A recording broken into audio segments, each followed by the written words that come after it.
Greetings. My name is Dr. Adam Possner, and I'm a primary care physician with North Bethesda Primary Care, which is a concierge medical practice for adults. In this, my inaugural video for the newsletter, I was asked to talk about what screening exams should be done for people who are 60 years old and older. First of all, I think people 60 years old and older, and really people of every age, should be getting a yearly physical with their doctor. And that is usually, encompasses an exam, as well as updating your medical provider about your health over the past year, and then also getting some blood work. Now, for people who are 60 years old and older, there are also some screening tests that hopefully you've started before then, or at least thought about doing. For both men and women, one of them is colon cancer screening. Colon cancer is the second deadliest cancer for men and women in the United States, and it's very important that people get colon cancer screening. And there's lots of different ways to do that. The one that most people are familiar with is colonoscopy, where a gastroenterologist uses a special scope to look inside your colon for any cancers or any precancerous lesions. But there's other ways to check for colon cancer as well, including a stool test. And so by the time you're 60, hopefully you've started that. If you haven't started it, better late than never.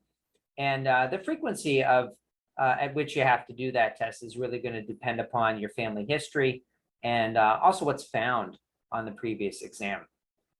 Another screening exam for both men and women that should be considered, at least in certain men and women, would be lung cancer screening. So if a patient has been a smoker in the past 15 years, including currently, and has smoked above a certain amount of cigarettes, it's then recommended that that individual get a low-dose CT scan yearly up to a certain age, around 80, to look for lung cancer. Now, beyond colon cancer screening and then maybe lung cancer screening in the right demographic, when we look at men and women 60 years old and older, for women in particular, there is breast cancer screening. And again, that's something that ideally would have been started before the age of 60. And it's something that we usually continue beyond 60, dependent upon someone's overall health situation.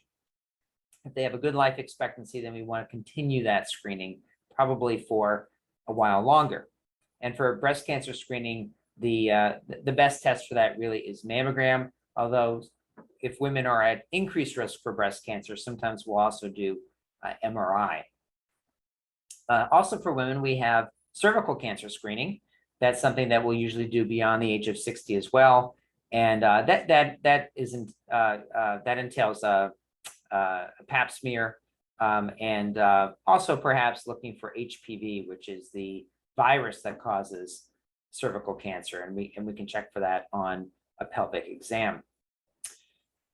Also, at the age of 60, some women may want to start bone density screening, looking for reduced bone density that puts them at risk for a fracture, and we call that osteopenia, and at its more extreme condition, osteoporosis. And we can do a bone density scan for that. Usually we don't start until the age of 65 in women, or at least that's the recommendation, but some women may be at increased risk for osteoporosis, and so they should be screened starting at 60. Now for men who are 60 years old and older, the screening test that we'll consider specific to men would be prostate cancer screening. And again, that's something that hopefully a patient would have had a discussion with his physician before that. Prostate cancer screening usually entails a prostate blood test and a rectal exam. And it's very controversial whether or not men should be undergoing prostate cancer screening, at least men who are at average risk, i.e. men who don't have a strong family history of it or a related condition, or who aren't African American.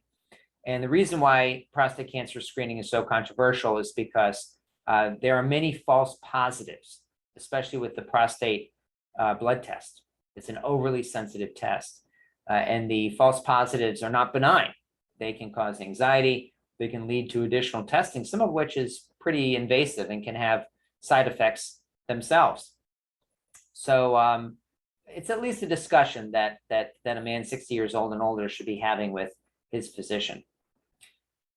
I hope this has been informative. If you have any questions or concerns about what I've said, please feel free to reach out to me at my email, which is drpossner @n as in North, B as in Bethesda, primarycare.com.